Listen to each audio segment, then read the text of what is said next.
She thought love was forever, until her millionaire husband left her for her best friend.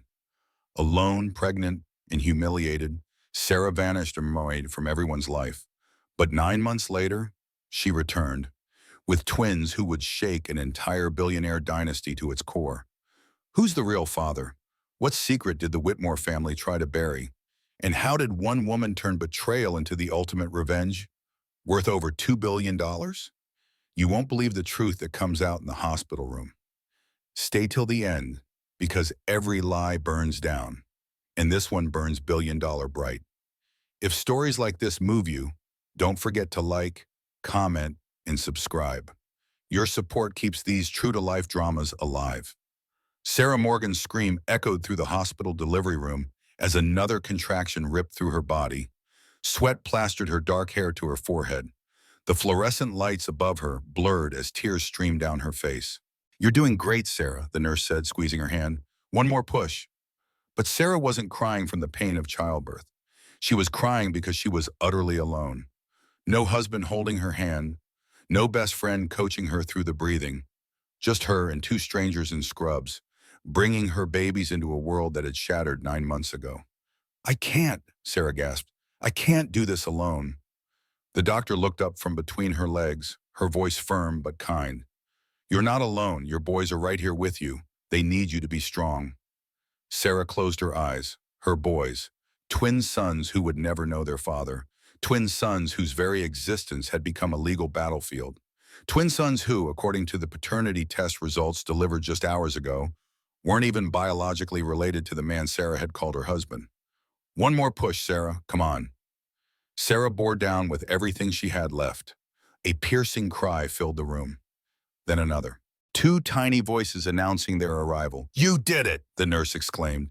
"Two healthy boys." They placed the first baby on Sarah's chest. He was perfect. Tiny fingers, scrunched red face, eyes squeezed shut against the harsh lights. Then the second baby joined his brother. Sarah wrapped her arms around both of them, her body shaking with exhaustion and something else. Relief, love, terror. "Hello, Ethan?" she whispered to the first baby. "Hello, Oliver. I'm your mom, and I promise you I will never let anyone hurt you." The doctor was saying something about weight and APGAR scores, but Sarah wasn't listening. She was staring at the doorway where two figures had just appeared. Derek Whitmore, her ex-husband, in an expensive suit that probably cost more than Sarah's monthly motel rent. And beside him, Jessica Hartford, Sarah's former best friend, clutching Derek's arm like a life preserver. "We came as soon as we heard," Derek said, his voice cold despite the words. "We need to talk about custody arrangements." Sarah held her newborn sons closer. "Get out." "Sarah, be reasonable," Jessica said, her perfectly made-up face arranging itself into an expression of concern. "We only want what's best for the babies." "The babies," Sarah repeated, her voice shaking. "You don't even know their names. You kicked me out when I was 4 months pregnant. You called me a liar on Instagram. You tried to destroy me, and now you want to talk about what's best for my sons?" Derek stepped forward, and Sarah saw it. The slight yellowing of his skin, the way his expensive suit hung a bit looser than it should, the shadow under his eyes that even his tan couldn't hide. He was sick, sicker than he'd been 9 months ago. "Those boys are Whitmore heirs," Derek said. "They carry my family's blood. That means they carry my family's fortune. $2.3 billion, Sarah, and you're not fit to raise billionaire heirs." "They're not your blood," Sarah said quietly. "The DNA test proved it. They're not yours, Derek." For the first time, she saw something flicker in Derek's eyes. Fear. "That test was wrong," he said. "I'll order another one. I'll order 100 if I have to." "Get out of my room," Sarah said, "or I'll call security." Jessica's hand tightened on Derek's arm. "Let's go. We'll deal with this through lawyers." As they left, Sarah looked down at her sleeping sons. 9 months ago, her life had been perfect. Or so she'd thought. She'd had a husband who said he loved her, a best friend who said she'd always be there, a beautiful home in the Boston suburbs, a career she was proud of. Now she had two tiny babies, $847 in her bank account, in a motel room that smelled like mildew. But as Ethan yawned and Oliver's tiny hand wrapped around her finger, Sarah made a decision. This wasn't the end of her story. This was just the beginning. And before this was over, everyone would know the truth about Derek Whitmore and Jessica Hartford. She just had to figure out how to survive long enough to tell it. The nurse returned with paperwork. Do you have someone to help you when you go home? New moms need support. Sarah looked at her sons.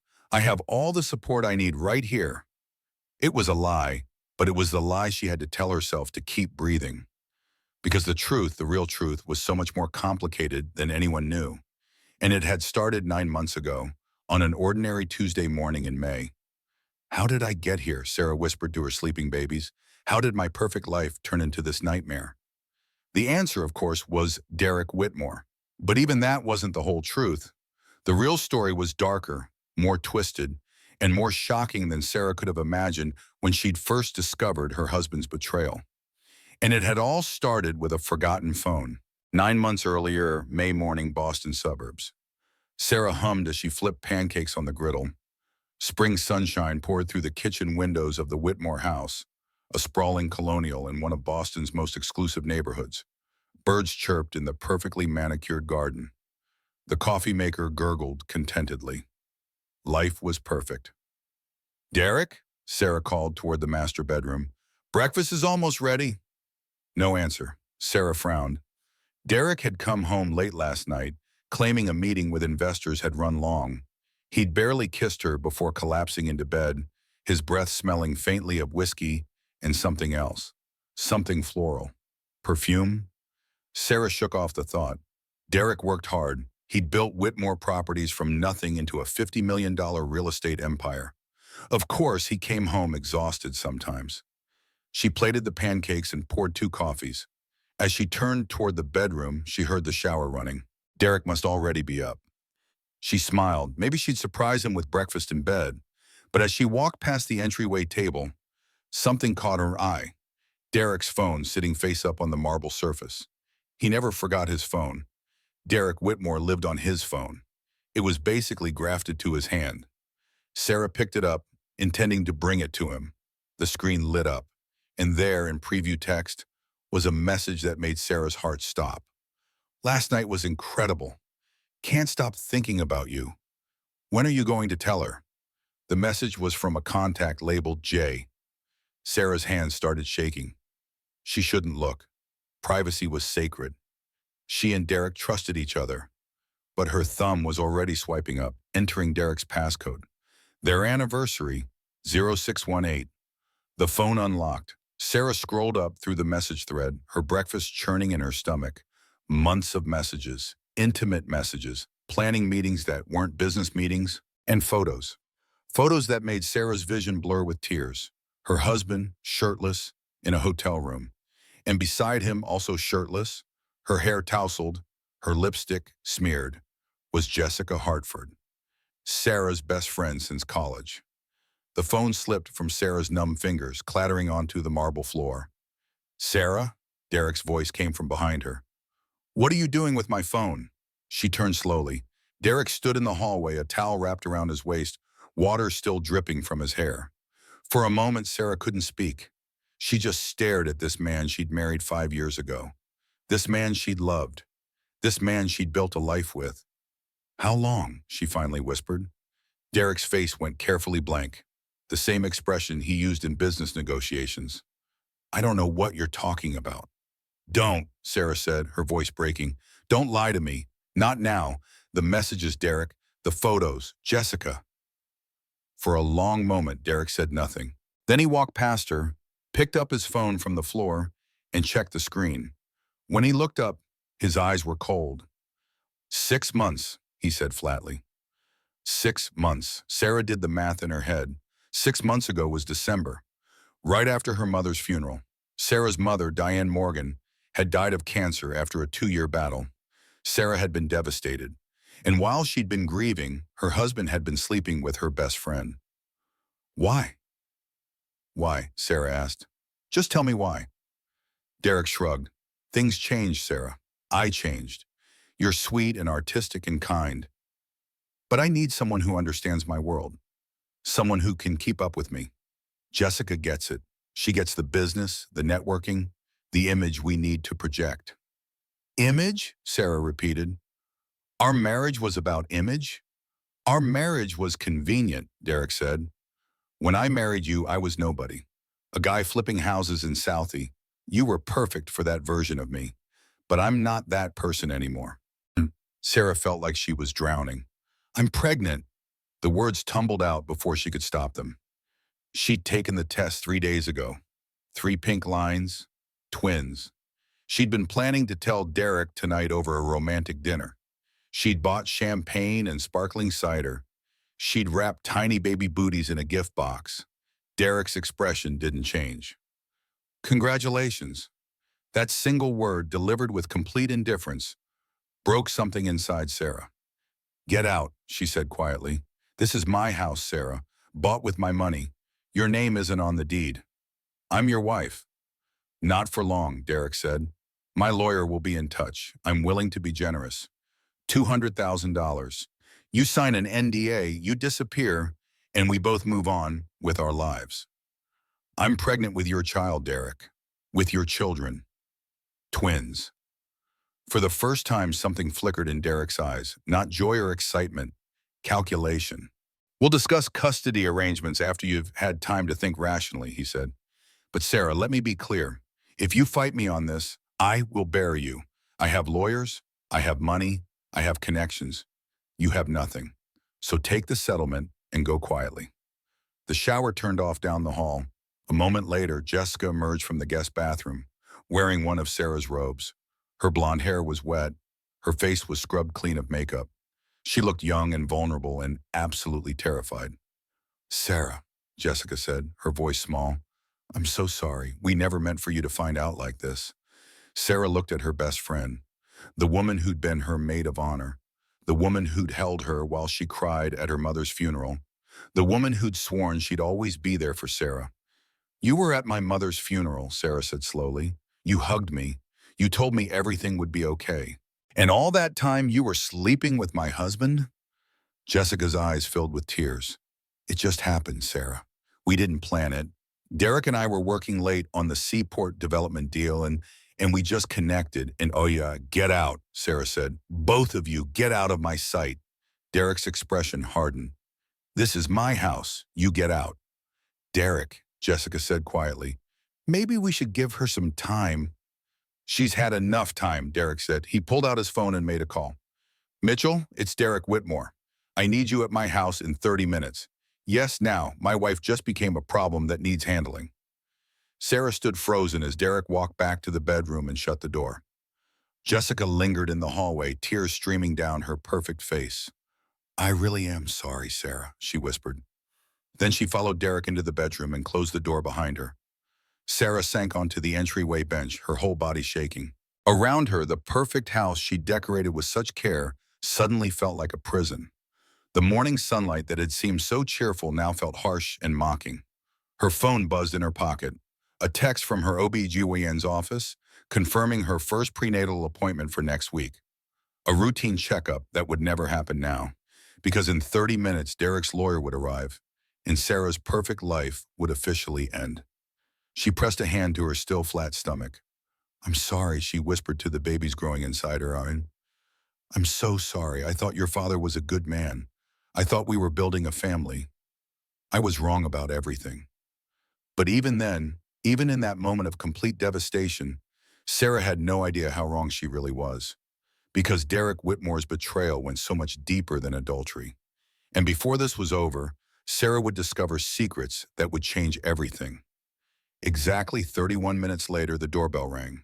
Sarah opened the door to find a man in an expensive gray suit holding a leather briefcase. He was maybe 50, with silver hair and cold eyes that assessed her like she was a balance sheet. Mrs. Whitmore, I'm Mitchell Grayson, Mr. Whitmore's attorney. May I come in? Sarah stepped aside wordlessly. Mitchell walked into her living room like he owned it, which technically Derek did. That thought made Sarah's stomach clench. Derek emerged from the bedroom fully dressed in a navy suit. Jessica followed, also dressed, her makeup reapplied. They sat together on the sofa, Derek's arm casually draped across the back, a united front. Please sit down, Mrs. Whitmore, Mitchell said, gesturing to the chair across from them like this was his house. Sarah remained standing. What is this? Mitchell opened his briefcase and removed a stack of documents. These are fairly straightforward. Dissolution of marriage, property settlement, and a non-disclosure agreement. Mr. Whitmore is prepared to offer you $200,000 in exchange for your signature on all three documents. 200,000, Sarah repeated numbly. That's extremely generous, Mitchell continued, considering the prenuptial agreement you signed clearly states that in the event of divorce, you're entitled to nothing. Sarah blinked. What prenup? We never signed a prenup. Mitchell slid a document across the coffee table. Sarah picked it up with shaking hands. There, on the signature page, was her name in her handwriting, dated 3 weeks before their wedding. I never signed this, Sarah said. That's your signature, is it not? Mitchell asked. It was, or rather, it looked exactly like her signature. But Sarah had never seen this document before in her life. This is a forgery, Sarah said. Derek leaned forward. Be very careful what you're accusing me of, Sarah. Claiming I forged legal documents is slander. And I have very expensive lawyers who love defamation cases. Sarah looked at Jessica. You know this is wrong. You know Derek is lying. Tell them. Jessica wouldn't meet her eyes. I wasn't there when you signed the prenup, Sarah. I can't say what you did or didn't sign. But you know me, Sarah said desperately. You know I wouldn't forget signing something this important. I know you were very stressed before the wedding, Jessica said softly. You'd been drinking. Maybe you just don't remember. The lie was delivered so smoothly, so convincingly, that for a moment Sarah doubted herself. Had she signed something while drunk? No, she remembered every detail of the days before her wedding. This document was fake. I'm not signing anything, Sarah said. Mitchell's expression didn't change. That's certainly your right. However, I should inform you that without a settlement, you'll need to vacate this house immediately. As the prenup clearly states, you have no legal claim to Mr. Whitmore's property. I'm 4 months pregnant with his children, Sarah said. You can't just throw me out. We're not throwing you out, Derek said. We're giving you a very generous settlement. Take the money, Sarah. Start over somewhere else. It's better for everyone. Better for everyone? Sarah's voice rose. You're trying to erase me, to buy my silence so you and Jessica can play house without the inconvenience of your pregnant wife. Derek stood up, his face hardening. You have 24 hours to accept the settlement. After that, the offer drops to 100,000. After 48 hours, 50,000. After 72 hours, nothing. And we will pursue eviction through the courts.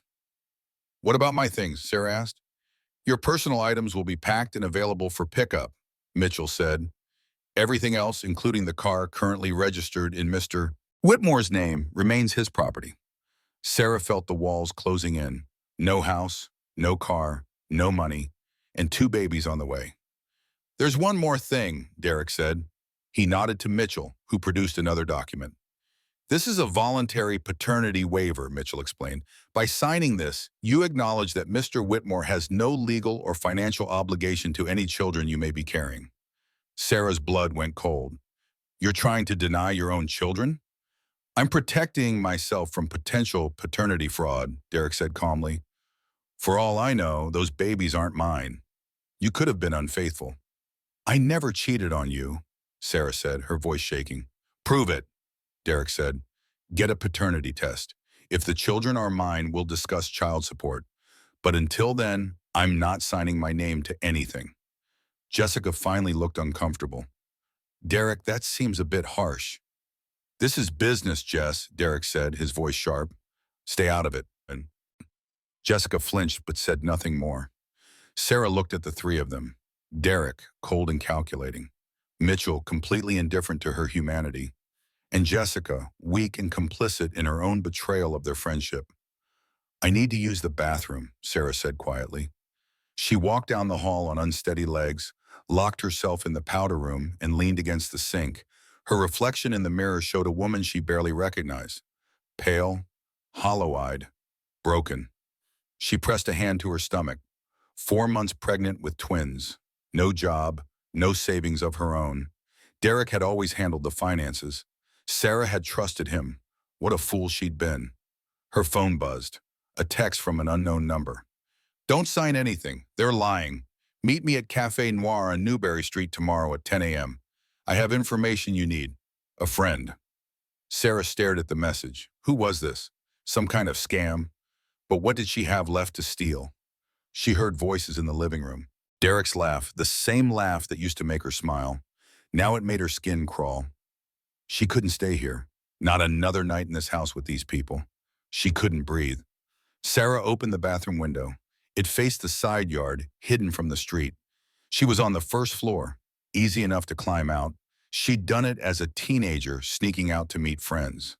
Never thought she'd be doing it as a pregnant 32-year-old woman fleeing her own home. But here she was. Sarah grabbed her purse from where she'd left it on the bathroom counter. Inside was her wallet with her credit cards, her phone, and about $60 in cash. Everything else she owned was trapped in this house with Derek. She climbed through the window, dropping awkwardly into the hydrangea bushes. Then she ran. 3 blocks away, she finally stopped, gasping for breath. She called an Uber with shaking hands. Destination: the cheapest motel she could find on her phone. $49 a night, weekly rates available. As the car pulled up, Sarah took one last look at her neighborhood. The tree-lined streets, the perfect lawns, the life she'd thought was hers. Then she got in the car and didn't look back. 20 minutes later, she stood in a dingy motel room that smelled like cigarettes and industrial cleaner. A double bed with a suspicious stain on the comforter, a bathroom with peeling linoleum, a window that overlooked the parking lot of a liquor store. Sarah sat on the edge of the bed and finally let herself cry. Great gasping sobs that shook her whole body. She cried for her marriage, for her friendship with Jessica, for her mother who she desperately wished was still alive, for her babies who deserved so much better than this. When the tears finally stopped, Sarah's phone showed 11 missed calls from Derek and 3 from Jessica. She blocked both numbers. Then she opened the mysterious text message again. Meet me at Cafe Noir tomorrow at 10 a.m. Sarah had nothing left to lose. She'd meet this stranger. She'd hear what they had to say. And then she'd figure out how to survive. Because giving up wasn't an option. Not when 2 tiny lives depended on her. Sarah lay back on the questionable bedspread, one hand on her stomach. I'm going to fight for you, she whispered to her babies. I don't know how yet, but I promise you, I'm going to fight. Outside, Boston traffic hummed. Somewhere, Derek and Jessica were probably celebrating their victory. They thought they'd won. They had no idea the war was just beginning. Sarah barely slept. Every time she closed her eyes, she saw Derek's cold face, Jessica's tears, the forged prenup with her signature. At 6 a.m., she gave up trying to sleep. She showered in the motel's tiny bathroom, using the paper-wrapped soap and washing her hair with the attached shampoo dispenser. She had no clean clothes except what she'd been wearing yesterday, so she put them back on. Her reflection in the spotted mirror looked haunted. Morning sickness hit her hard. She barely made it to the toilet before vomiting. When it passed, she sat on the bathroom floor, sweating and shaking. This is my life now, she said to her reflection. Living in a $49 motel, throwing up every morning, about to meet a mysterious stranger who may or may not be a serial killer. But at 9:45, she was walking into Cafe Noir on Newberry Street. The contrast between the elegant cafe and her wrinkled clothes made her feel like an imposter. Well-dressed people sipped lattes and tapped on laptops. Sarah ordered a decaf coffee she couldn't afford and found a table in the back. At exactly 10 a.m., a man in his early 40s walked in. He had sandy brown hair, glasses, and the look of someone who'd seen better days. He scanned the cafe, made eye contact with Sarah, and walked over. Sarah Morgan? He asked. Who are you? Marcus Reed. He sat down without being invited. I used to be Derek Whitmore's business partner. Sarah's hand tightened on her coffee cup. Used to be? He bought me out 3 years ago, Marcus said. Or rather, he forced me out. Claimed I'd been embezzling from the company. I hadn't been, but Derek produced very convincing evidence. I lost everything. My share of the business, my reputation, my marriage fell apart. I spent 2 years trying to clear my name. Why are you telling me this? Marcus pulled out a tablet and opened a file. Because Derek Whitmore is very good at destroying people. And I've been watching him do it for 3 years. When I heard he'd left his pregnant wife, I knew it was time to step in. Why do you care what happens to me? Because you're proof, Marcus said. Proof that Derek's pattern of destruction. I've been collecting evidence of his business fraud for years, but I needed something personal, something human. A pregnant wife thrown out of her home? That's the story that will make people pay attention. Sarah felt sick. You want to use me. I want to help you, Marcus corrected. But yes, I also want to take Derek down. We can help each other.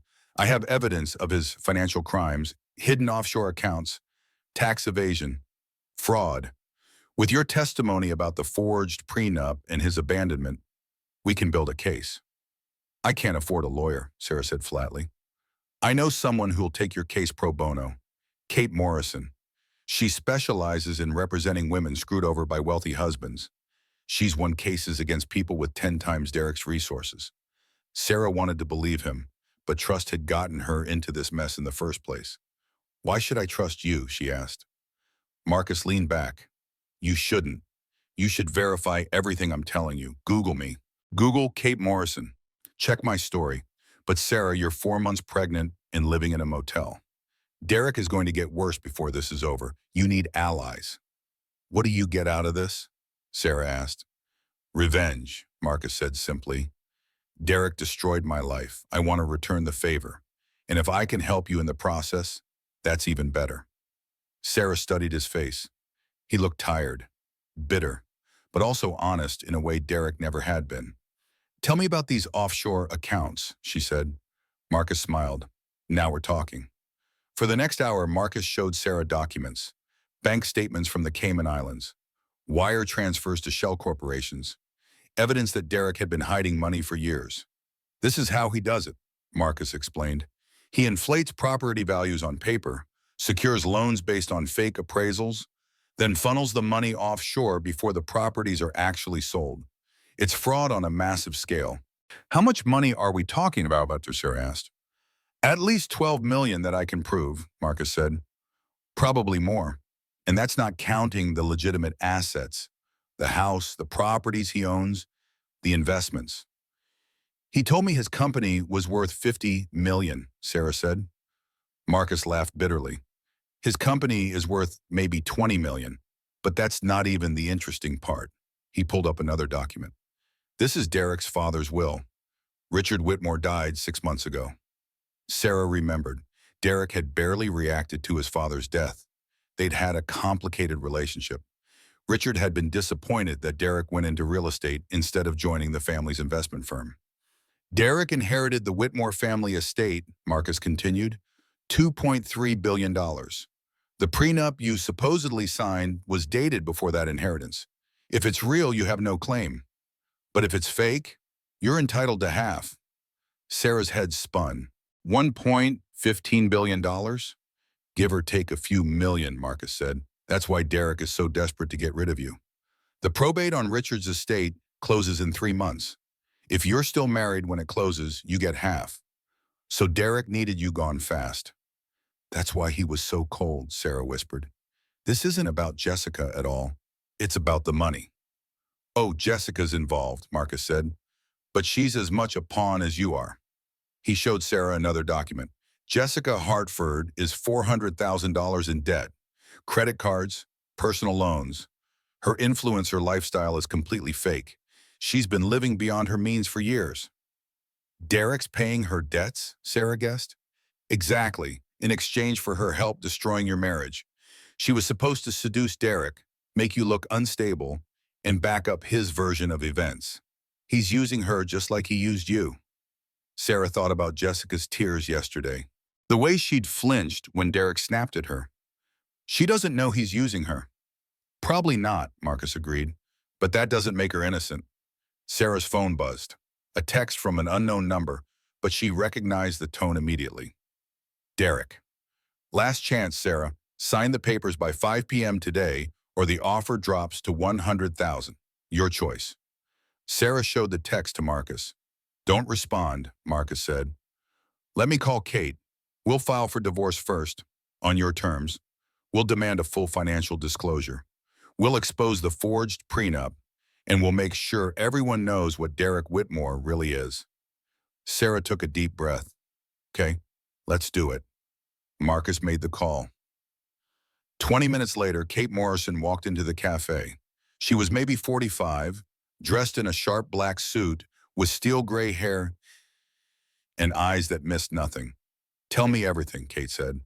So Sarah did. From the morning she found Derek's phone to running away through the bathroom window. Kate took notes on a legal pad, her expression never changing. When Sarah finished, Kate set down her pen. This is going to get ugly. Derek has resources. He'll try to destroy you publicly. He'll claim you're unstable, that you're lying about the pregnancy, that you're trying to extort him. Can you handle that? I don't have a choice, Sarah said. Kate smiled. It wasn't a warm smile. It was the smile of a shark smelling blood. Good, because we're about to go to war. Over the next 3 weeks, Kate built their case. She deposed witnesses. She subpoenaed bank records. She found 3 handwriting experts who swore the prenup signature was forged. She filed for divorce with a demand for half of Derek's assets, including his inheritance. The media picked up the story. Real estate mogul's pregnant wife files for divorce, claims fraud. Public opinion started shifting. Sarah's GoFundMe, started by someone she didn't even know, raised $47,000 in 2 weeks. People sent messages of support. Strangers offered to help. For the first time since her mother died, Sarah didn't feel alone. And then, at her 16-week ultrasound, the technician smiled and said, "Do you want to know what you're having?" "Yes," Sarah whispered. "Twin boys. Congratulations." Sarah cried right there on the exam table. Boys. 2 sons who would grow up knowing their mother fought for them. 2 sons who would never doubt they were loved. Marcus gave her a safe apartment. Nothing fancy but clean and affordable. Kate worked around the clock preparing for court. And for a brief, shining moment, Sarah thought maybe everything would be okay. She should have known better. Derek Whitmore didn't lose. And he was about to prove exactly how far he'd go to win. The night before the court hearing, Sarah was reviewing documents with Kate when her phone rang. Kate's number. But Kate was sitting right across from her. Sarah's blood went cold. "Someone's calling from your phone." Kate grabbed her own phone. "That's impossible. My phone is right here." But when Kate checked, she had no signal, and her cloud storage was showing an error message. "No," Kate breathed. "No, no, no." She pulled out her laptop. Her face went white. "Sarah, all our files, all the evidence, everything we've gathered for 3 weeks, it's gone, deleted." "What do you mean deleted?" Sarah asked. "Someone hacked into my cloud storage and erased everything. The bank records, the witness statements, the handwriting analysis, all of it." Sarah felt the room tilt. "But you have backups, right?" Kate was already on her phone calling her IT person. 5 minutes later, she hung up, her face ashen. The backups were corrupted, professionally. This wasn't some random hacker. This was targeted corporate espionage. "Derek," Sarah whispered. "We go to court tomorrow with basically nothing," Kate said. "Sarah, without that evidence, we can't prove the prenup was forged. We can't prove Derek hid assets. It's his word against yours. But the handwriting experts will testify that they analyzed documents we can no longer produce," Kate finished. "Derek's lawyers will argue we fabricated everything, and without physical proof, we can't fight that claim." Sarah's phone buzzed, a text from Jessica's Instagram account, a photo of Jessica and Derek at some charity gala, looking perfect together. The caption read, "Standing by my man against false accusations. The truth always comes out. Truth wins. Love conquers. 500,000 followers. Tens of thousands of likes. Comments poured in. She's such a gold digger. I knew she was lying. Poor Derek dealing with this crazy woman." Sarah read comment after comment, each one like a knife. This was Derek's strategy. Destroy her evidence. Destroy her reputation. Make her look like the villain. "I need some air," Sarah said. She walked out onto Kate's office balcony. 6 stories up, overlooking downtown Boston. The city lights sparkled. Somewhere out there, Derek was celebrating his victory. Kate joined her. We're not done fighting. We'll request a continuance. We'll gather new evidence. This isn't over. But in court the next day, Sarah realized just how thoroughly Derek had won. His lawyer produced the signed prenup. Kate objected, called it a forgery. Derek's lawyer simply smiled and said, "Do you have evidence of this forgery, counselor?" Kate couldn't answer. Then came the character assassination. Derek's lawyer presented evidence of Sarah's supposed mental instability, doctored therapy notes, testimonies from people Sarah had never met claiming she was unstable, violent, paranoid. "Mrs. Whitmore has a history of erratic behavior," Derek's lawyer said. "She's been fired from multiple jobs. She's made threats against my client. And now she's making wild claims about forged documents and hidden money, none of which she can prove." "That's not true," Sarah said, standing up. "I never made threats. I never—" "Mrs. Whitmore, please sit down," the judge said sternly. But Sarah couldn't sit down. She couldn't breathe. The courtroom walls were closing in. Her heart raced. Black spots danced in her vision. She heard Kate's voice from very far away. "Your Honor, my client is pregnant and clearly distressed. Can we take a recess?" The judge was saying something. Derek's lawyer was objecting. And then Sarah felt it. A sharp pain in her lower abdomen. Different from the morning sickness. Sharper, more urgent. "Something's wrong," Sarah gasped. Kate caught her as her knees buckled. "Call an ambulance." Everything after that was a blur. Paramedics, an ambulance ride, bright hospital lights, doctors' voices using words like preterm contractions and stress-induced and possible miscarriage. "Please," Sarah begged, "please save my babies." They gave her medication, hooked her up to monitors, made her lie perfectly still. Hours later, the doctor came in. "The babies are okay, but Mrs. Whitmore, your stress levels are dangerously high. Another episode like this, and you could go into premature labor. At 20 weeks, these babies wouldn't survive." "What do I do?" Sarah whispered. "Reduce stress, complete bed rest if possible. Avoid anything that raises your blood pressure," which meant avoiding the court case, avoiding Derek, avoiding the fight for her future. Kate visited that evening. The judge granted Derek's motion. Without evidence, he's refusing to invalidate the prenup. He's also granted a temporary restraining order. You can't contact Derek or come within 500 feet of him. "A restraining order?" Sarah repeated. "Against me?" "Derek claimed you have been harassing him, making threats." The judge believed him. Sarah stared at the ceiling. "I'm going to lose everything, aren't I?" Kate's silence was answer enough. 3 days later, Sarah checked herself out of the hospital against medical advice. She couldn't afford another night. Even with the GoFundMe money, she was bleeding cash. She returned to her apartment to find Marcus waiting outside her door. "I'm sorry," he said immediately. "The hack was my fault. Derek traced my contact with you. He knew we were working together." "It doesn't matter," Sarah said tiredly. "It's over. I lost." "No," Marcus said. "It's not over. Sarah, there's something I need to tell you. Something I should have told you from the beginning." Sarah unlocked her door and let him in. "What?" Marcus pulled out his phone and showed her a series of emails. "I wasn't completely honest about why I'm helping you. 3 years ago, when Derek forced me out of the company, I took something. An insurance policy, access to his private email server. I've been monitoring his communications ever since." "That's illegal," Sarah said. "Extremely," Marcus agreed, "which is why I couldn't tell you before. But Sarah, I have everything, every email he's ever sent, every document he's ever stored, including proof of where all that missing evidence went." "You can get it back?" "Better," Marcus said. "I can prove Derek ordered the hack. I can prove he fabricated evidence against you. And I can prove something else. Something big." "What?" Marcus's expression was grim. "Derek has his stage 4 pancreatic cancer. He's been diagnosed for 8 months. He has maybe 6 months to live." Sarah sat down hard. "Cancer? That's why he's desperate to divorce you before the estate closes. He doesn't have time for a long legal battle. He wants to marry Jessica, die, and leave everything to her. She'll raise his biological children as her own." "Biological children?" Sarah repeated. "But I'm pregnant with his—" "That's the thing," Marcus interrupted. "I don't think you are." He pulled up another email.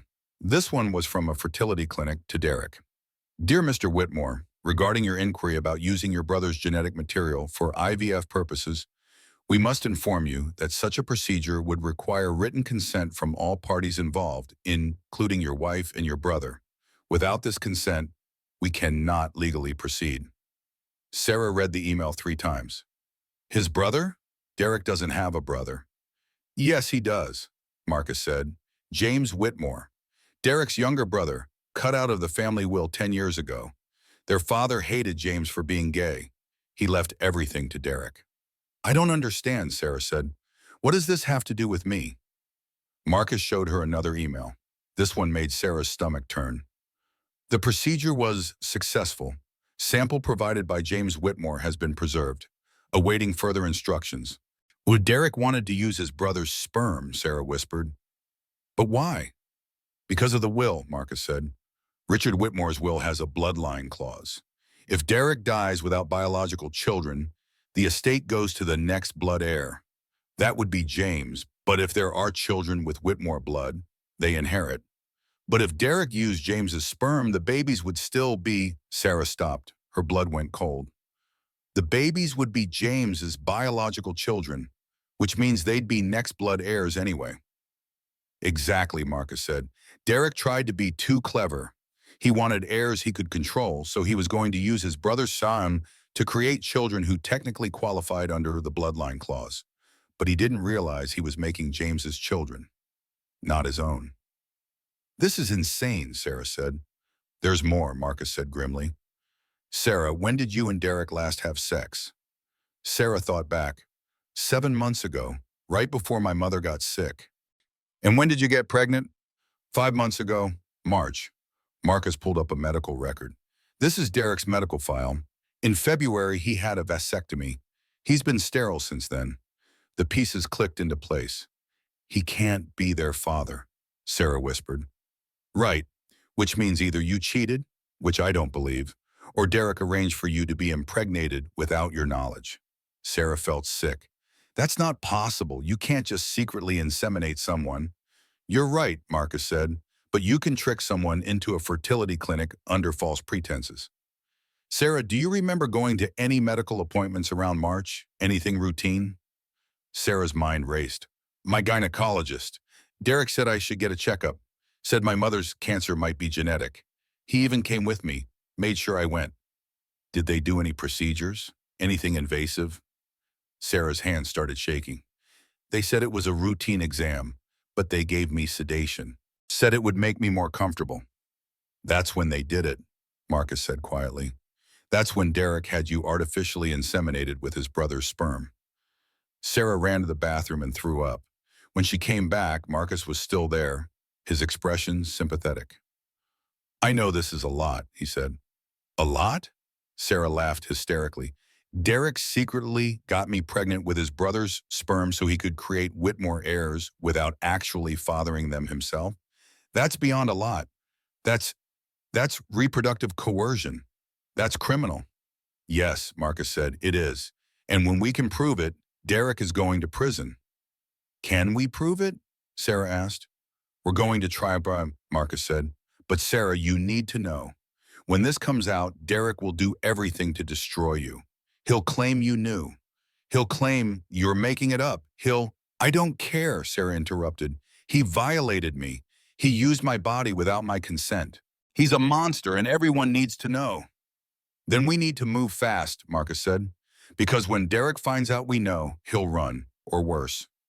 That night, Sarah barely slept. She kept one hand on her belly, feeling the twins move. These babies, conceived without her knowledge or consent, growing inside her. Derek's plan, Derek's scheme, but they were still her sons, and she would protect them no matter what, even if the truth destroyed everything. 3 months crawled by. Sarah's belly grew. The twins became more active, their kicks and rolls a constant reminder of the impossible situation. Kate filed motions. Marcus gathered evidence, and Derek's health visibly deteriorated. Sarah saw him once outside the courthouse. He'd lost weight. His skin had a yellowish tint. He looked like a man racing against death, which of course he was. The paternity test was scheduled for Sarah's 28th week. Court-ordered, Derek insisted.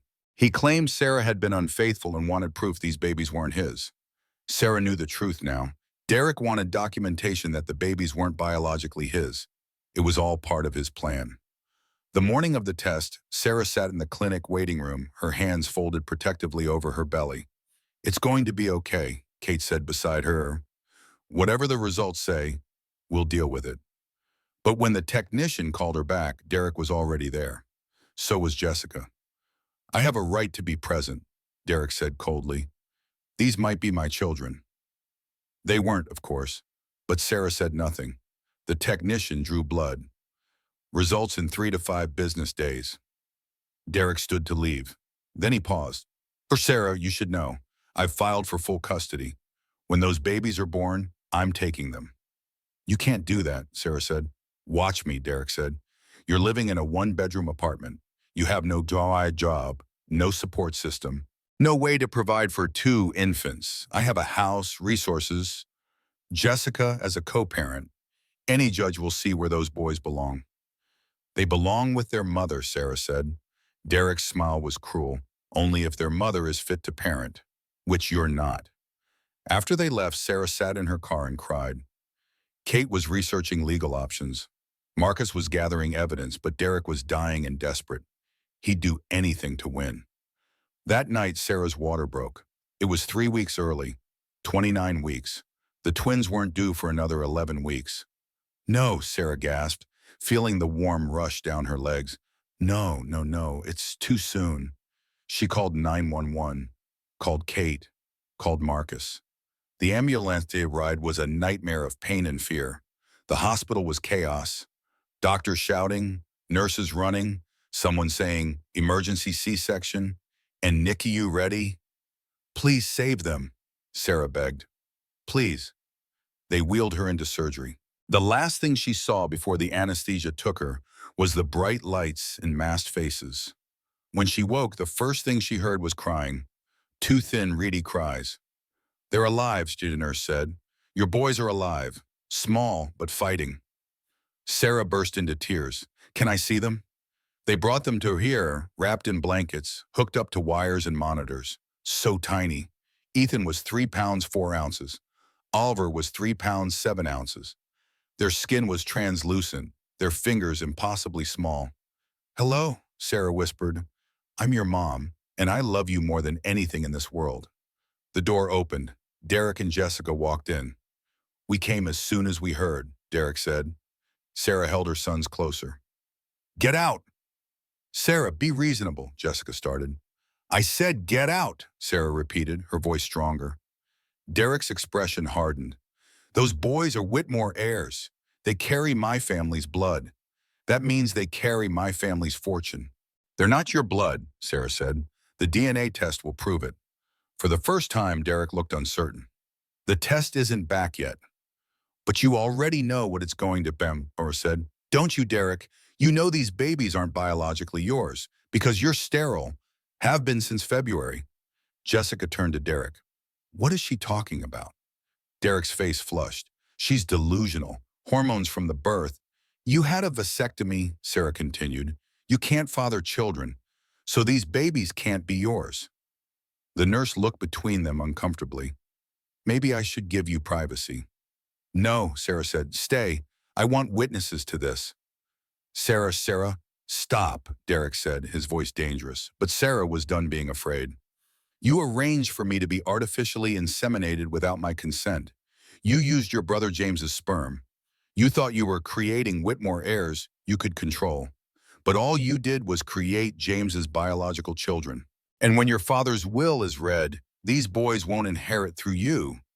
They'll inherit through James, your father's only other blood heir." The room went silent. Jessica stared at Derek. "Is that true? Did you do what she's saying?" "She's lying," Derek said, but his voice shook. "My?" Sarah pulled out her phone. Marcus had sent her the medical records that morning. "Here's your vasectomy record.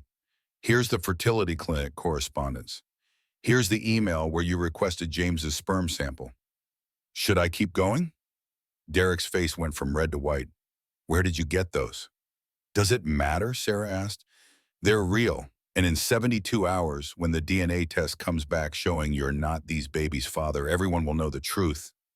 Jessica backed toward the door. Derek, tell me she's lying. Tell me you didn't do this. Jess, tell me, Jessica shouted. Derek said nothing. Jessica turned and ran from the room. Sarah heard her sobbing in the hallway. Derek stared at Sarah, his expression twisted with rage and desperation. You have no idea what you've done. I know exactly what I've done, Sarah said calmly. I've exposed you, and now everyone will know what kind of monster you really are. Derek stepped toward her bed. For a moment, Sarah thought he might actually hurt her, but the nurse moved between them. Sir, I'm going to have to ask you to leave. Derek looked at the twins, his face unreadable. Then he turned and walked out without another word. Sarah held her sons and waited for her hands to stop shaking. 3 days later, the DNA results came back. 0% paternity match between Derek and the twins. The technician looked confused. Were you sure Mr. Whitmore was the father? Run it again, Kate said. But this time, test against James Whitmore. I'll have his day sample sent over. Sarah had never met James. Marcus had tracked him down in San Francisco. James was a software engineer, openly gay, estranged from his family for a decade. When Marcus explained the situation, James had been horrified. Derek did what? James had said on the phone. He used my genetic material without permission? That's sick. But James had also said something else, something that changed everything. If those boys are biologically mine, they're entitled to our father's fortune. The bloodline clause doesn't specify that heirs have to be legitimate or planned, just that they carry Whitmore blood. And if Derek has no biological children of his own, the second DNA test came back 72 hours later. The results were definitive. James Whitmore was the biological father of Sarah's twins, which meant, according to Richard Whitmore's will, each boy was entitled to $1.15 billion when Derek died. Sarah's sons weren't just babies, they were billionaire heirs. And Derek Whitmore, the man who'd orchestrated this entire nightmare, had accidentally created his own destruction. The DNA results went public within hours. Marcus made sure of it. He leaked the documents to every major news outlet in Boston. Real estate heir's secret scheme exposed. Artificially inseminated wife without consent. Twins born to Sarah Morgan are actually brothers' biological children. Whitmore inheritance in question. Are cancer-stricken millionaire's nephews the true heirs? By evening, it was the top trending story on social media. Derek's company's stock plummeted. Investors pulled out. His lawyers issued a statement denying everything. But the evidence was overwhelming. Sarah's hospital room became a fortress. Security guards at the door. No visitors except approved family, which now included James Whitmore, who flew in from San Francisco the moment he heard. James was nothing like Derek. He was gentle, soft-spoken, horrified by what his brother had done. I had no idea, James said, looking at the twins in their NICU incubators. I donated sperm years ago to a clinic for couples who needed help conceiving. I never thought Derek would... He trailed off, unable to finish the sentence. It's not your fault, Sarah said. But they are biologically mine, James said. That makes me, what, their father? No, Sarah said firmly. You're their biological donor. Nothing more. I'm their mother, and I decide who's part of their lives. James nodded slowly. I don't want to take them from you, but I do want to help, if you'll let me. Sarah studied his face. He looked sincere, sad, overwhelmed. What kind of help? Financial, legal, whatever you need. Those boys are my blood. Even if I didn't plan them, I want to make sure they're taken care of. Kate, standing by the window, spoke up. There's also the matter of the Whitmore inheritance. If Derek dies without biological children, the estate goes to the next blood heir. That would be you, James, but these boys are your biological sons. Under Massachusetts law, they could have a claim. How much are we talking about? James asked. $2.3 billion, Kate said. James went pale. I don't want my father's money. He disowned me for being gay. I built my own life. But your sons might want it, Kate said, or at least deserve it. Sarah's head was spinning. Can we just focus on keeping them alive right now? They're premature babies. The inheritance can wait. But the inheritance couldn't wait, because 2 days later, Derek showed up at the hospital again, this time with armed security. He walked past Sarah's hospital security like they weren't there, strode into her room with the confidence of a man who still believed he controlled everything. Sarah sat up in bed, her body still recovering from the C-section. "What do you want?" Derek looked worse than before, thinner, grayer. The cancer was winning. "I want my sons," Derek said. "They're not yours," Sarah said. "The DNA test proved it." "They're Whitmore blood," Derek said. "That makes them mine." "They're James's blood," Sarah corrected. "And I'm their mother. You have no legal claim to them." Derek's smile was brittle. "Don't I? I'm still your husband, Sarah. We never finalized the divorce. That means any children born during our marriage are legally presumed to be mine, regardless of biology." Kate stood up. "That presumption can be challenged based on the DNA evidence, which will take months to litigate," Derek said. "And I don't have months." He looked directly at Sarah. "I'm dying. You know that. Everyone knows that now. I have maybe 3 months left, and I will spend every day of those 3 months fighting you for custody of those boys." "Why?" Sarah asked. "They're not even yours." "Because they're all I have left," Derek said, and for the first time his voice cracked. "I'm 38 years old and I'm dying. I don't get to have children. I don't get to leave a legacy. But those boys carry my family's name. They carry my blood, even if it's through James. They're the closest thing I'll ever have to sons." "You should have thought of that before you betrayed me," Sarah said. "Before you kicked me out. Before you destroyed my life." "I know," Derek said quietly. "I know what I did was wrong. But Sarah, please, I'm begging you, let me be part of their lives. Let me leave them something. I'll set up trusts. I'll make sure they're taken care of. I'll give you anything you want. Just don't take this from me." For a moment, Sarah almost felt sorry for him. Almost. Then she remembered the forged prenup, the frozen assets, the smear campaign, the nights she'd spent in that motel, terrified and alone. "No," she said. "You don't get to play the sympathetic dying man. You don't get redemption. You made your choices, Derek. Now live with them." Derek's expression hardened. "Then I'll see you in court. And Sarah, I will win. I always win." He left. Kate immediately called her office. "We need to file an emergency motion to establish James's paternity and terminate any presumption of Derek's parental rights." But that night, everything changed. Sarah was sleeping when the alarms went off. Code blue in the NICU, she ran down the hall in her hospital gown, ignoring the pain from her incision. Oliver. Tiny Oliver, who'd been doing so well. His monitors were going crazy. Doctors and nurses swarmed around his incubator. "What's happening?" Sarah screamed. A nurse pulled her back. "He's having breathing problems. We're doing everything we can." Sarah watched helplessly as they worked on her son.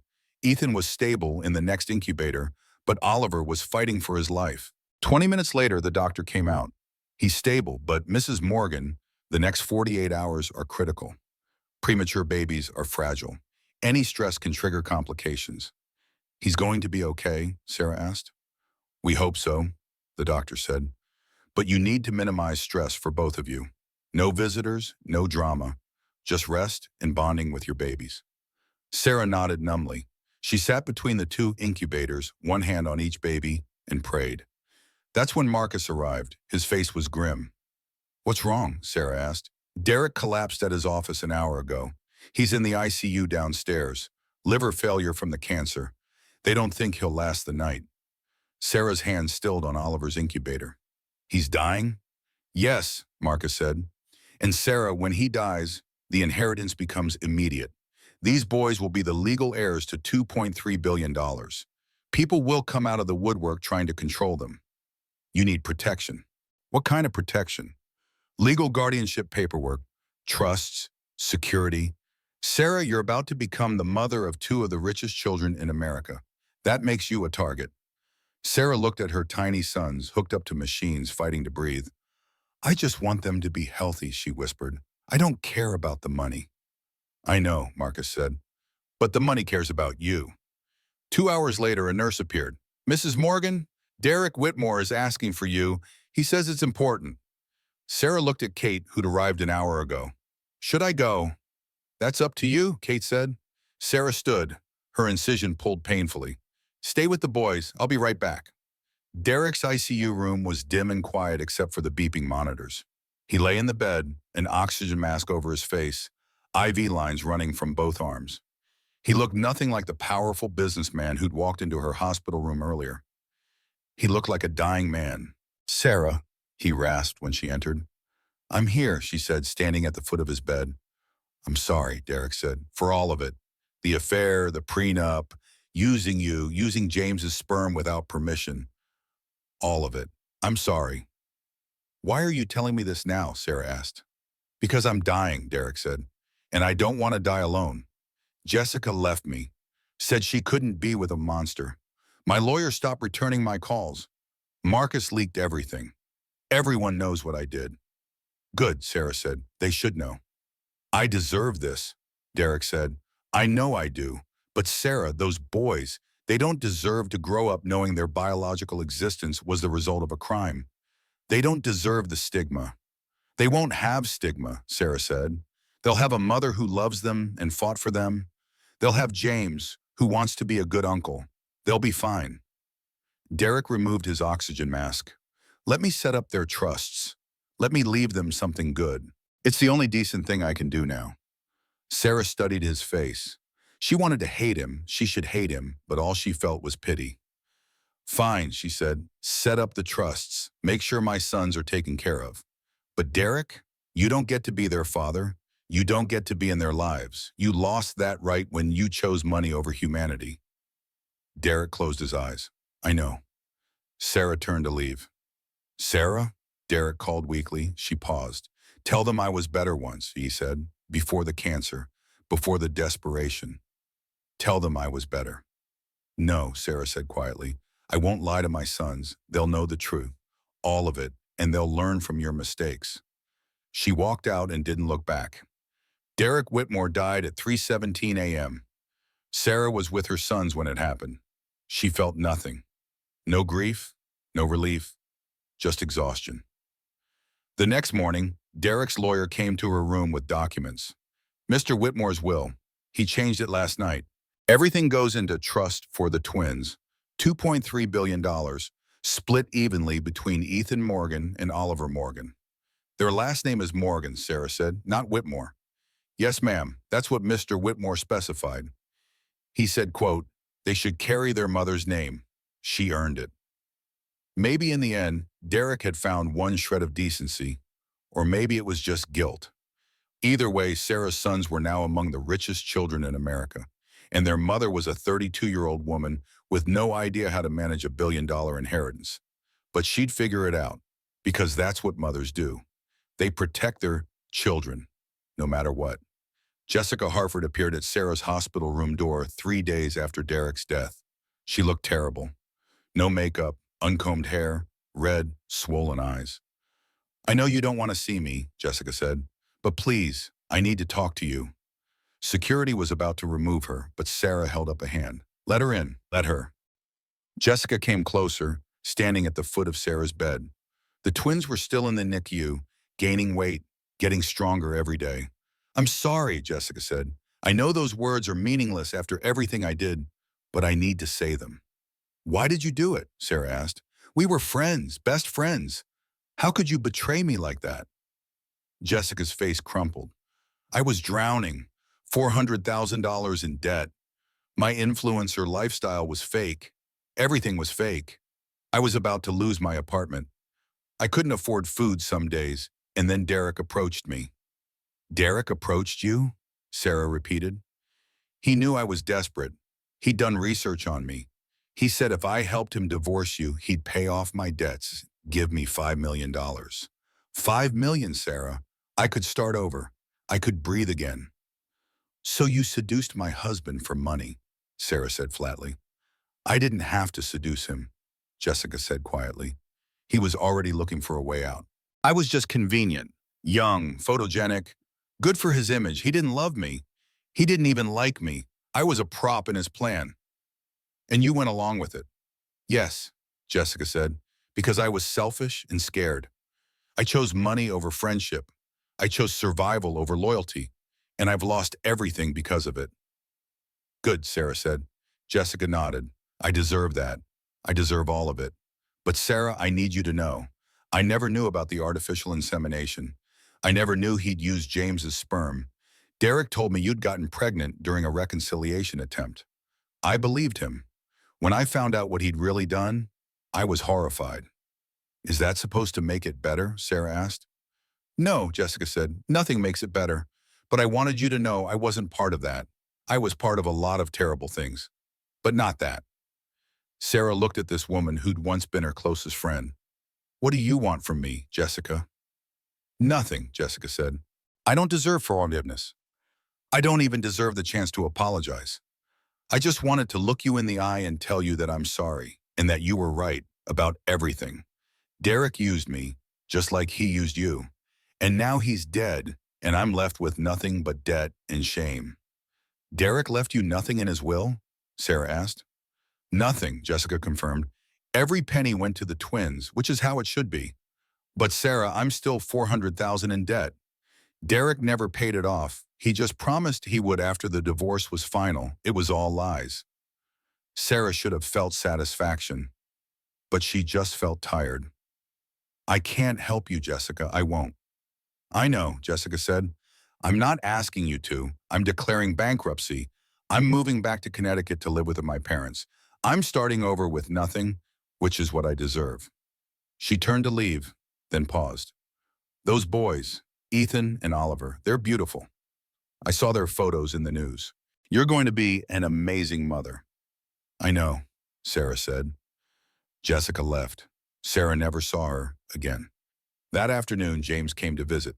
He'd been staying at a hotel, visiting the twins every day, slowly building a relationship with these unexpected nephews. I talked to my lawyers, James said. I want to sign over my rights to the Whitmore inheritance. I don't want my father's money, but I want the boys to have it. James, that's over $2 billion, Sarah said. I know, James said, and I'm worth about $12 million from my own work. I don't need more, but those boys, they deserve everything their grandfather would have given them if he hadn't been a bigot. You're sure? Completely, James said. But Sarah, I want to be part of their lives, not as a father. I know I'm not their father, but as an uncle, someone who cares about them and wants to watch them grow up. Sarah smiled. I'd like that. Over the next few weeks, lawyers drew up paperwork. The Whitmore estate was officially transferred to Ethan and Oliver Morgan in trust until they turned 25. Sarah would manage the trust with oversight from an independent board. Marcus Reed was offered a position as the trust's chief financial officer. He accepted. I spent 3 years trying to take Derek down, he said. Now I get to spend the rest of my career making sure his nephews are protected. That's poetic justice. Kate Morrison refused payment for her legal services. This case has made me famous, she said. I'll have clients lined up for years. Consider it my contribution to women's rights. You beat the system, Sarah. You beat a man with unlimited resources. That's huge. The twins came home from the NICU on a warm July morning, healthy and thriving. Sarah had bought a modest house in a quiet Boston neighborhood. Nothing ostentatious, just a safe place to raise her sons. She had also started painting again. Her mother's unfinished works were still in storage. Sarah brought them home and began completing them, one by one. It was healing, connecting to her mother through art. One afternoon, while the twins napped, Sarah received a call from an unknown number. Mrs. Morgan, this is Detective Lisa Torres from the Boston PD Financial Crimes Unit. We've been investigating Derek Whitmore's activities. We need to speak with you about pressing criminal charges. Against who? Sarah asked. Derek's dead. Against everyone who helped him, Detective Torres said. The fertility clinic employees who participated in the illegal insemination, the lawyers who helped him forge documents, the IT professionals who hacked Kate Morrison's files. We're building a case, but we need your testimony. Sarah thought about it. She could say no. She could move on with her life, raise her sons in peace. But then she thought about other women, other victims, other people Derek and men like Derek might hurt in the future. I'll testify, she said. The trial lasted 6 months. 3 clinic employees were convicted of reproductive coercion and fraud. 2 lawyers lost their licenses. Derek's IT contractor went to prison for corporate espionage, and Sarah's story became national news. She was invited to speak at women's rights conferences, to testify before Congress about reproductive rights, to share her story with the world. She always said the same thing: I survived because I refused to be erased, because I fought back even when I had nothing, because I believed my sons deserve better. And they do. Every child deserves better. 5 years passed. The Morgan Gallery of Contemporary Art opened on a brilliant October morning. The building was glass and steel, modern but warm, located in Boston's South End Arts District. Sarah stood at the entrance, welcoming guests. She wore a simple navy dress and her mother's pearl necklace. At 37, she looked confident, poised, healed. "Mommy," a small voice called. Sarah turned to see Ethan and Oliver running toward her, their matching blue shirts already stained with juice. They were 5 years old, identical twins with Sarah's dark hair and curious eyes. "Careful," called James, jogging after them. He visited twice a month, always respectful of Sarah's boundaries, always grateful to be part of the boys' lives. "Sorry," James said. "They're excited about the opening." "It's okay," Sarah said, scooping both boys into a hug. "I'm excited too." Marcus appeared with a clipboard. "Sarah, the caterers are asking about the setup in the East Gallery." "Tell them to follow the floor plan I provided," Sarah said. "Everything needs to be perfect." Marcus grinned. "It already is. You've built something incredible here." The gallery was Sarah's dream realized. 3 floors of exhibition space featuring emerging artists with a focus on women and marginalized voices. The top floor housed a studio space where Sarah taught free art classes to single mothers. The building had been purchased with a small portion of the twins' trust fund. The board had approved it unanimously. "This is the kind of legacy the Whitmore fortune should support," one board member had said. Guests began arriving: art collectors, critics, students. Sarah's story had made her famous, but her talent had made her respected. She'd completed all of her mother's unfinished paintings and exhibited them to critical acclaim. Now she was helping other artists find their voices. Kate Morrison arrived with her wife, bringing a bottle of champagne. "To the woman who wouldn't stay down," Kate toasted. "To the woman who helped me stand back up," Sarah replied. They wandered through the galleries together. The main exhibition was titled Phoenix Rising: Art from Ashes. It featured works by 12 artists who'd overcome trauma, poverty, or injustice to create beauty. The centerpiece was Sarah's own painting, a massive canvas showing a woman emerging from flames holding 2 babies. The woman's face was serene, determined, unbroken. "It's called resilience," Sarah told a reporter who was interviewing her, "because that's what surviving teaches you. Not that you're invincible, but that you can be broken and still put yourself back together. Sometimes into something even stronger than before." "Tell us about the twins," the reporter asked. "They're among the wealthiest children in America. How do you handle that?" Sarah glanced at Ethan and Oliver, who were making faces at each other across the room. "I handle it by making sure they know wealth doesn't define them. They're Ethan and Oliver Morgan, boys who love dinosaurs and mac and cheese. The money is just money. It'll be there when they're older. Right now, they're just kids." "Do they know about their biological father?" "They know Derek Whitmore was my ex-husband and that he made some very bad choices," Sarah said carefully. "When they're older, I'll tell them the whole story, but right now what matters is that they're loved, safe, and happy." "And James Whitmore, what role does he play?" "Uncle James is very important to them," Sarah said. "He didn't choose to be their biological father, but he chose to be part of their lives anyway. That's what matters, not biology, but love and commitment." That evening, after the guests had left and the boys were asleep in the gallery's small apartment upstairs, Sarah stood alone in front of her painting. Marcus found her there. "You okay?" "Just thinking," Sarah said. 5 years ago, I was in a hospital bed, holding 2 premature babies, with nothing but debt and fear. Now look at this. The gallery, the boys thriving, a life I built from nothing." "Not nothing," Marcus said. "You always had strength. You just didn't know it yet." "Neither did Derek," Sarah said quietly. "He thought he could erase me, but I'm still here. And he's not, Marcus pointed out. No, Sarah agreed, he's not. And you know what? I don't think about him much anymore. He was a chapter in my life, not the whole book. I've written so many chapters since then.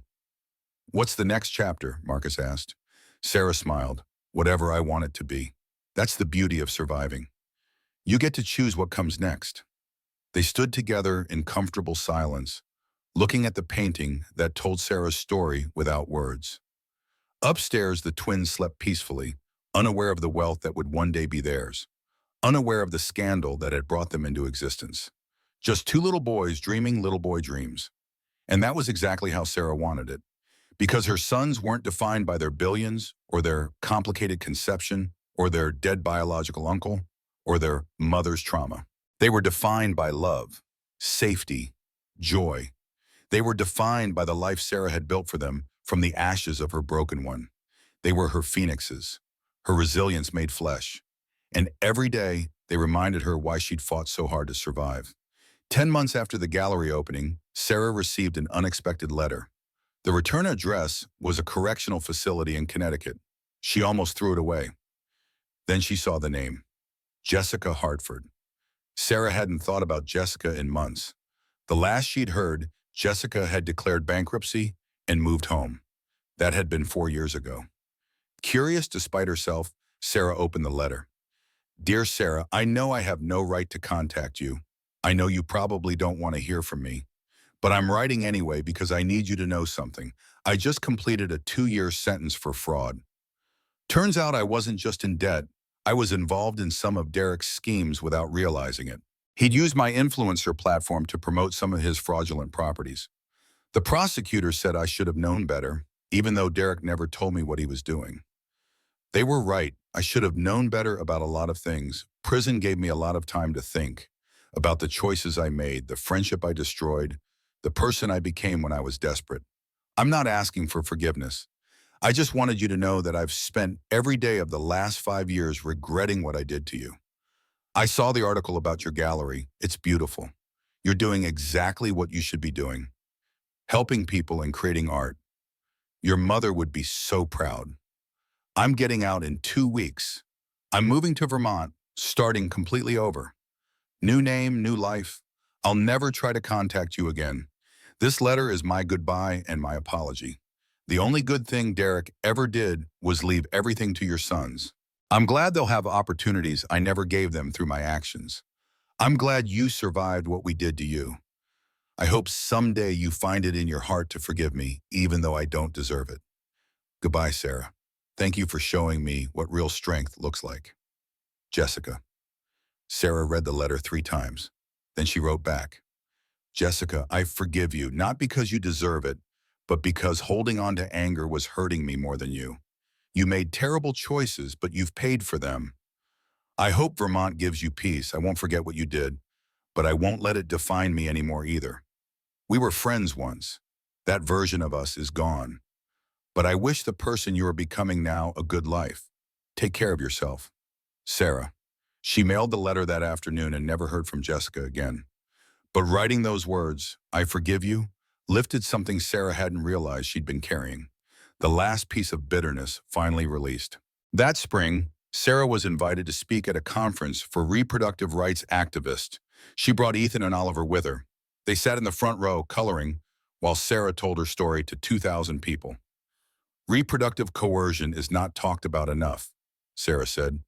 We discuss abortion rights and birth control and all the ways women's bodies are controlled. But we don't discuss what happens when someone makes reproductive choices for you without consent, when your body is used to further someone else's agenda. She told them about Derek, about the illegal insemination, about discovering she was carrying children conceived through a crime. People asked me why I didn't terminate the pregnancy, Sarah said. They said I'd been traumatized, that I should start fresh. But here's the thing, those babies were mine. Yes, they were conceived through a crime, but they were still my sons. Choosing to keep them wasn't about forgiveness. It was about agency. Derek tried to control my body and my reproductive future. I took that control back by making my own choice about my pregnancy. The audience gave her a standing ovation. Afterward, dozens of women approached her, some crying, sharing their own stories of reproductive coercion, forced pregnancy, reproductive lies. "You made me feel less alone," one woman said. "You gave me the courage to speak up," said another. That night, Sarah tucked the twins into bed. "Mommy, why did those people clap?" Oliver asked. "Because I told them a story about being brave," Sarah said. "Were you scared?" Ethan asked. "Terrified," Sarah admitted, "but I did it anyway. That's what bravery is, doing the hard thing even when you're scared." "We're brave too," Oliver announced. Sarah smiled. "Yes, you are, the bravest boys I know." She kissed their foreheads and turned out the light, leaving the door cracked open just how they liked it. In her own room, Sarah looked at the photograph on her nightstand. It was the only picture she had of her mother and Derek together, taken at her wedding. Her mother was smiling, unaware she'd be gone within 2 years. Derek looked young, happy, human. Sarah didn't keep the photo to remember Derek. She kept it to remember that people are complicated, that monsters are born, they're made through choices, that even someone as cruel as Derek had once been capable of smiling at his wedding. It was a reminder that darkness doesn't start out dark. It happens gradually through compromises and justifications and moral erosions. Sarah refused to let darkness happen to her. She chose light. Every day, every decision. Every time someone offered her bitterness or cynicism or easy rage, she chose light instead. That summer, James brought his husband Michael to meet the boys for the first time. They spent the week at Sarah's house, teaching the twins to swim and making elaborate sandcastles at the beach. "Thank you for letting me be part of their lives," James said one evening, while the boys played in the yard. "Thank you for being the kind of man who steps up," Sarah replied. "You didn't have to be here, but you chose to be. That says everything about who you are." "They're good kids," James said. "You've done an incredible job with parents them." "We've done an incredible job," Sarah corrected. "You, me, Marcus, Kate. It takes a village, and we're theirs." "What will you tell them?" James asked. "About Derek and how they were conceived?" Sarah had thought about this a lot. "I'll tell them the truth, age appropriately, but the truth. They'll know Derek made terrible choices. They'll know they were conceived through a crime. But they'll also know they were loved from the moment I knew they existed, that their existence is not a crime or a scandal. They're just two boys who deserve to be born, regardless of how complicated their conception was." "And me?" James asked quietly. "What will you tell them about me?"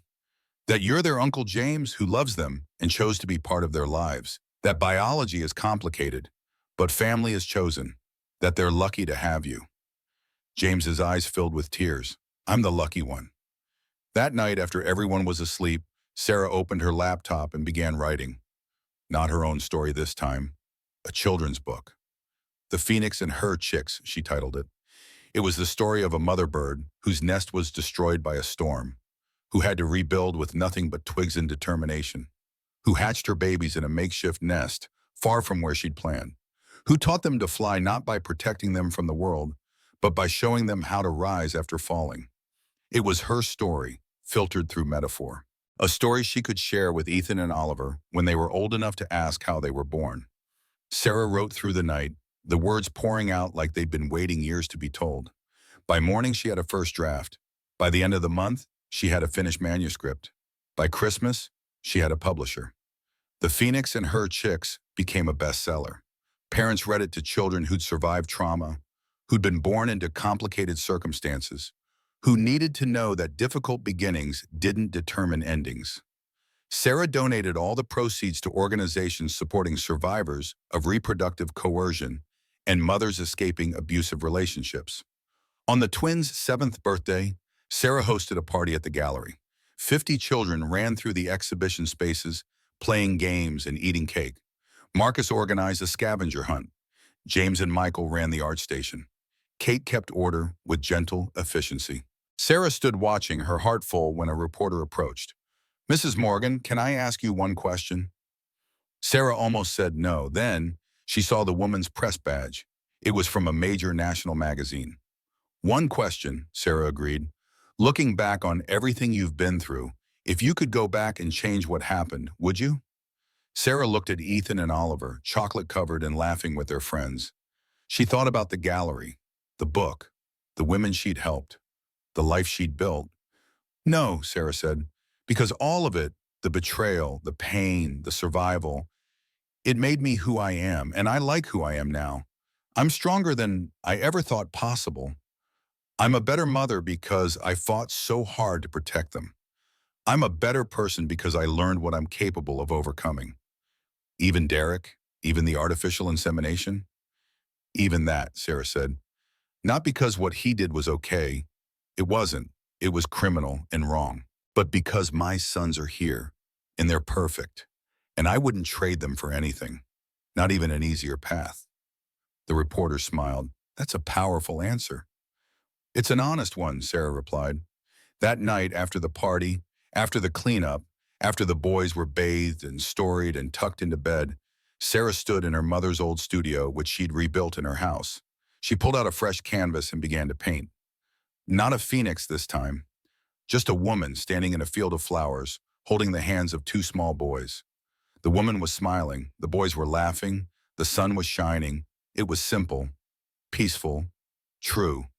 Sarah titled it After, because that's where she was now. After the trauma, after the survival, after the fighting and climbing and rebuilding. After, where life was good and simple and full of love. She hung the painting in the boys' room, above their beds, so every night they'd fall asleep seeing their mother smiling and holding their hands. So they'd know, always, that they were loved, protected, chosen, and that no matter what storms came, they had a mother who'd already proven she could rise from ashes. Sarah Morgan's story wasn't a fairy tale. There was no prince, no magic wand, no perfect happy ending. But it was real. It was hers. And it was enough. More than enough. It was everything.